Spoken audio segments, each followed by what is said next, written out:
Bueno, saludos a todos. Bienvenidos al canal de el Instituto Rushdoony. En esta ocasión estamos en el segmento de tema libre. Bienvenidos. Así que en esta ocasión quiero que los hermanos que están conmigo, que me acompañan, Yusef y Luis, comenten sobre esta pregunta que les traje esta vez. Y como les he dicho anteriormente, estas preguntas no las planifico, se las doy en el momento a los hermanos.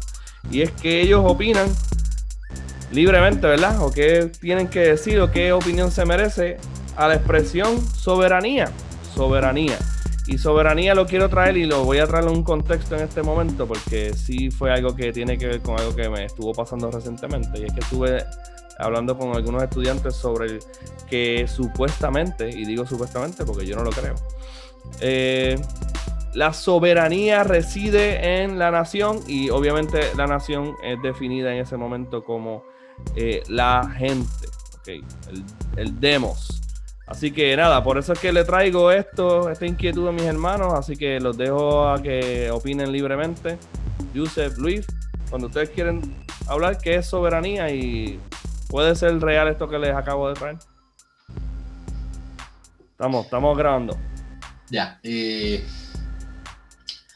a ver, soberanía, hay un punto álgido en la historia en lo que se cambió el concepto de soberanía de forma drástica, hubo un cambio de concepción, y ese punto lo marcó un autor que se llama Jean Bodin, ¿no? Jean Bodin es el que empezó a hablar de la soberanía, digamos, abstracta y nacional, ¿no? De las naciones soberanas, ¿no? O del reino soberano. Anteriormente Jean Bodin la idea de soberanía estaba totalmente ligado con la divinidad, ¿no? Algo totalmente lógico si entendemos lo que quiere decir soberanía, pero no lo vamos a tratar ahora inmediatamente, ya lo voy a explicar. Pero anteriormente entonces, solo los reyes dioses, que era el orden anterior al orden que trajo el cristianismo después de la resurrección y la discipulación del mundo, los reyes se veían a sí mismos como los hijos de Dios, ¿no? César se veía, incluso acuñó una moneda en la que decía el hijo de Dios, ¿no? La imagen de Dios, ¿no? Señor, Kyrios de la tierra, hijo de Dios, que poseía la imagen de Dios. Lo mismo los demás dioses del Medio Oriente. Entonces, de esa forma podían sostener o justificar su soberanía, ¿verdad? ¿Por qué? Porque estaba totalmente ligada a la divinidad. Y es por eso que también decían que ellos poseían la gloria, ¿no? Los reyes eran los que poseían en sí mismos, se depositaba la gloria en ellos. Y ahí podemos ver un poco la idea de inmanencia, ¿no? Que ellos eran el canal entre Dios y los hombres, ¿no? Entonces, vemos cómo la soberanía era un concepto totalmente ligado a la divinidad y la única forma de que alguien reclamara la soberanía era diciéndose ser Dios, la imagen de Dios o ser hijo de Dios, ¿no?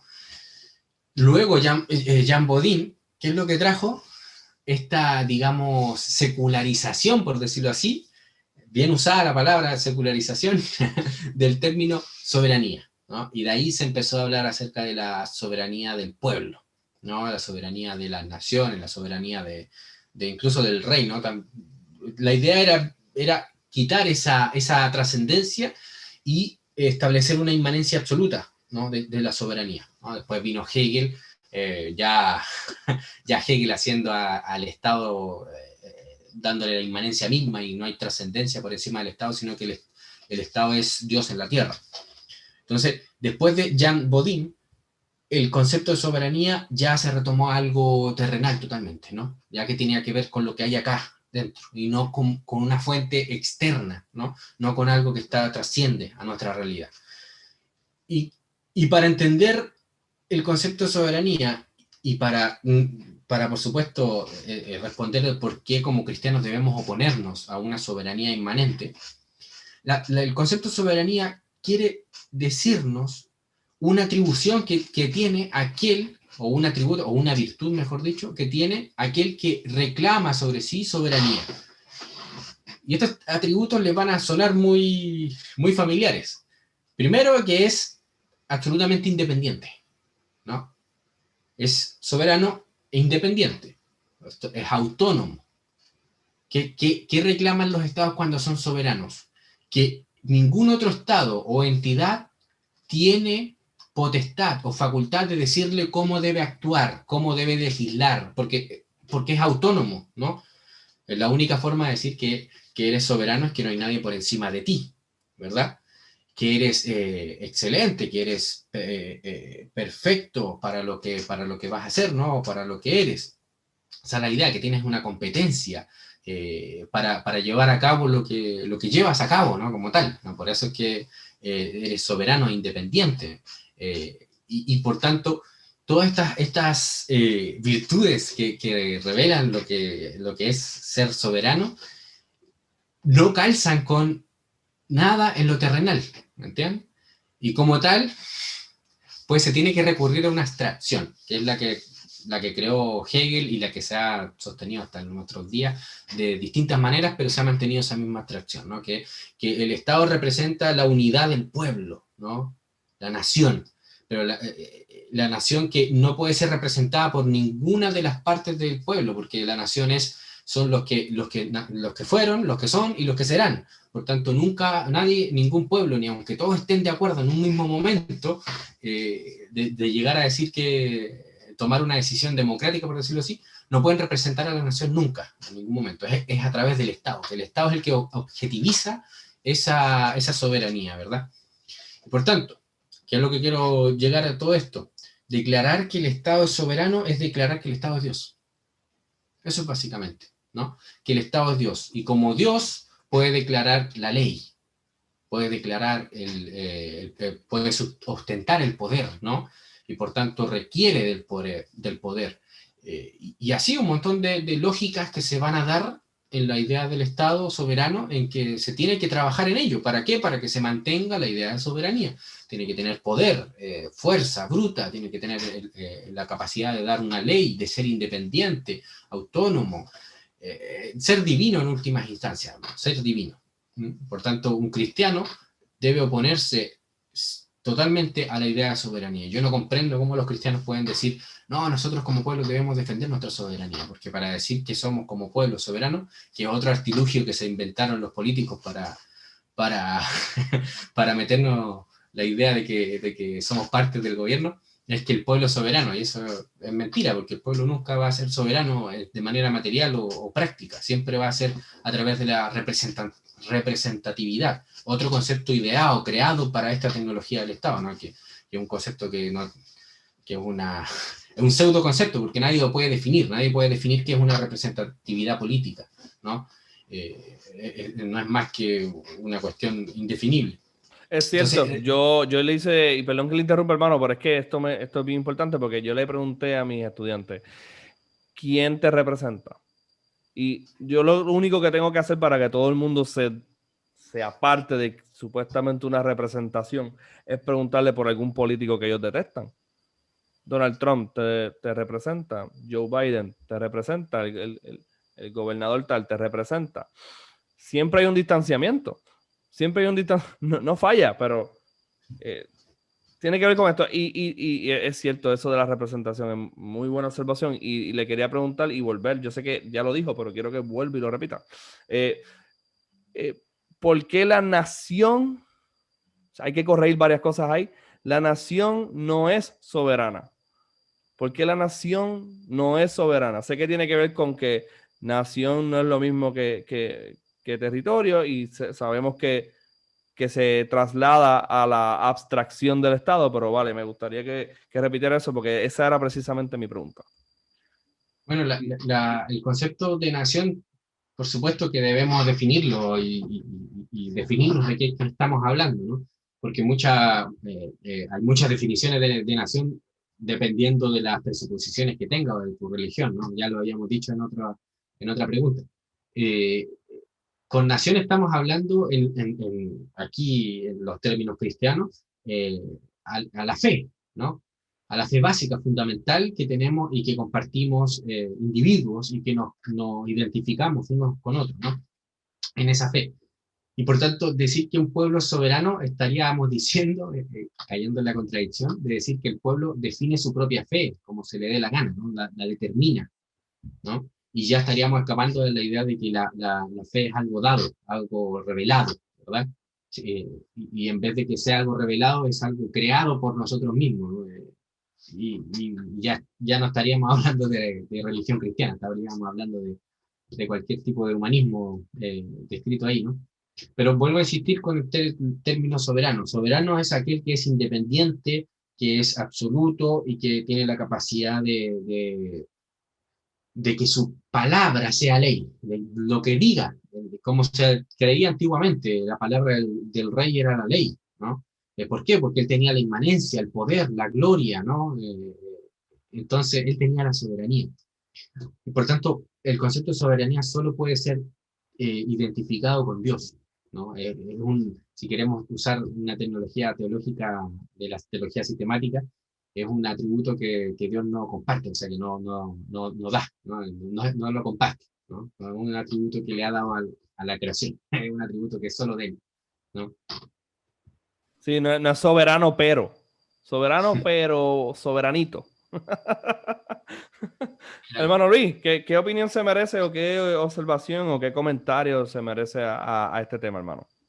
Bueno, yo creo que, bueno, nosotros los presuposicionalistas tenemos una fama de no gustar de Tomás de Aquino, pero hay algo en lo que tenía razón él, ¿cierto? Y él decía que no podría o uno no puede predicar unívocamente tanto de Dios como de cualquier cosa en el orden creado, ¿sí? No puede predicarse unívocamente de Dios y de la criatura. Entonces, no tiene sentido intentar predicar algo que le corresponde únicamente a Dios, a cualquier cosa en el orden creado. Sí, básicamente eso. Fijémonos, quería citar el diccionario inglés, el Webster, ¿no? De su versión antigua, de 1800 y tanto, ¿no? Dice así, las acepciones que tiene 5. La primera es jefe, superior, supremo. La segunda acepción es supremo o de alto rango de poder, superior en posición a todos los otros jefes. En la tercera acepción, independiente de, ilimitado en posición, capacidad. Original e independiente de otra autoridad o jurisdicción. 4. La cuarta acepción, excelencia, eficaz, efectivo, controlador. Quinto, del más alto grado intelectual, excepcional. De todas estas son virtudes divinas, digamos. Son virtudes divinas. Y en ese sentido, un soberano en una nación no va a aceptar, por ejemplo, que existan otros soberanos. No lo va a aceptar.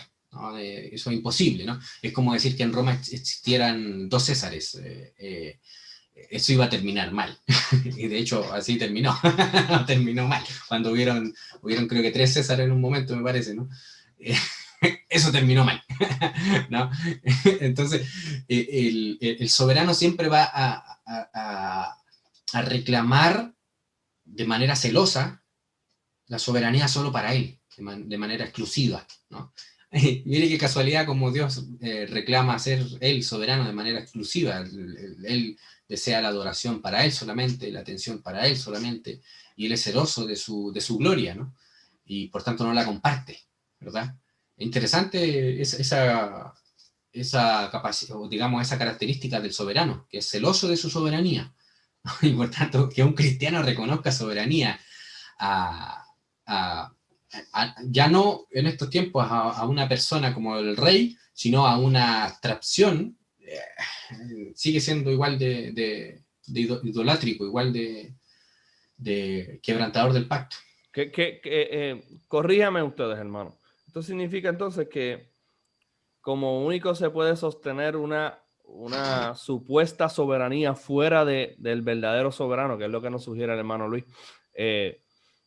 Entonces, como único yo puedo hacer eso es abstraerlo para mentir de una forma que sea difícil de detectar mi mentira, porque yo decir que yo soy un rey soberano, tú lo que tienes que hacer es, ¿verdad? Pues matarme y sabemos que no soy muy soberano, pero Pero la abstracción que se hace, por ejemplo, del Estado, que se junta o se une con el concepto mal definido de nación, territorio y demás, es muy difícil decir que esa cosa no es soberana, porque esa cosa realmente no es. No, como nos ha dicho muchas veces usted, hermano, eso no existe realmente. Y, ¿verdad? Eso, los que han estudiado ese tema saben que el Estado no existe ontológicamente. Así que, realmente, ¿de qué estamos hablando? ¿Qué opinión se merece a eso? Si es que algo, si no, podemos terminar. Es que, a ver, los unicornios, los unicornios azules, Con para que alitas. existan, para que existan, Con alitas, hermano, con alitas. con alitas y con dos colas, y ¿no? que hacen popó de mantecado, de helado. De lado, ya. Para que le podamos dar una existencia tenemos que abstraerlo, ¿verdad? Y darle esos atributos y decir que está en algo más allá de nosotros, ¿no? Es una cosa así como que trasciende, ¿no? Yo estoy haciendo una caricatura, ¿no? Pero para darle esos atributos de que tienen cuerno, de que tienen un color azul, de que tienen alas, etcétera, etcétera, ¿no? Tengo que abstraerlo de nuestra realidad y contar ese mito para que se lo crean, ¿no? Existe, ¿no? ¿Qué pasa aquí con las características o los atributos que le damos hoy en día al Estado? Necesitamos idearnos esta abstracción porque si se la damos a un rey, como se intentó hacer en la monarquía absoluta, en el orden anterior, no calza, pues. No calza porque los reyes a veces eran torpes, glotones, descuidados, y los más sensatos también tenían problemas en su reino. Entonces, si eran excelentes, si eran todos sabios, independientes, ¿por qué tenían estos problemas? Entonces, ¿cómo lo hacemos? Pues abstraigamos a esta identidad, este ser, y démosle esos atributos a ese ser, ¿me entiendes? En abstracción. Y ahí nos la creemos, ¿verdad? Yo me acuerdo, siempre cito esta anécdota, que en mi universidad cuando estaba estudiando Derecho, yo me salí a estudiar Derecho, pero no aguanté más esa carrera, no la soporté. El profesor siempre decía, el legislador tiene este propósito cuando dice esto, ¿no? O el legislador desconfía de tales o cuales sujetos, ¿me entiendes? Y me acuerdo que una compañera le preguntó en una de esas ocasiones al profesor, le dijo, profe, ¿y quién es el legislador? ¿Quién es? No tenemos una foto, no podemos saludarlo, no podemos conocer su nombre, su apellido, saber dónde vive, identificarlo para saber que... Y el profesor tuvo que decir, no, es una abstracción, es una cosa que nosotros decidimos para referirnos al Estado, ¿no? Pero no pudo darle una existencia, ¿no? No pudo darle una existencia, sino que es simplemente una mera abstracción que no existe, o sea, que no es, ¿no? Y como cristianos sabemos que no existe en el reino de las ideas de forma ontológica o de forma como lo veía Platón, ¿no? Que las ideas eran los dioses, ¿no? Por ejemplo, la idea de la verdad era Dios, ¿verdad? La idea de la justicia era un Dios, eran distintos dioses, ¿no? Y eso nos revelaba en su palabra, ¿no? Los cristianos no creemos estas cosas, los cristianos creemos en la persona divina, ¿no? Que de ella nos dice lo que es la justicia, nos dice lo que es la verdad, nos dice lo que es... Bueno, declaramos que la verdad, la justicia es algo personal, que se refieren a Dios. Dios es la justicia, pero en el sentido personal, ¿no? Cristo es la palabra, en el sentido personal, no una abstracción, ¿verdad?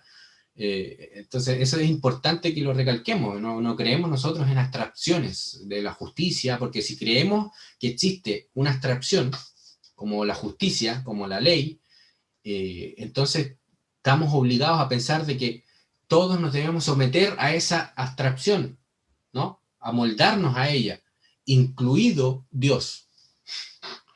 Incluido Dios. Entonces, todos los actos que Dios diga, haga, perdón, todas las palabras que Él diga, todos los actos que Él hace, son justos no en virtud de que los hace Él, porque le dio la gana de hacerlo, ¿no?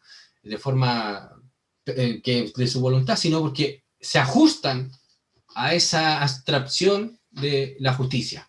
¿Me entienden? Y eso no es cristiano. Eso no es cristiano, eso es pagano. Eso es pagano. Hermano Luis, ¿intervenga o terminamos? ¿Qué usted dice? No, hermano, pasemos al siguiente. Excelente. Pues así mismo vamos a hacer. Vamos a pasar al siguiente. Así que Dios les bendiga. Nos vemos en el próximo segmento.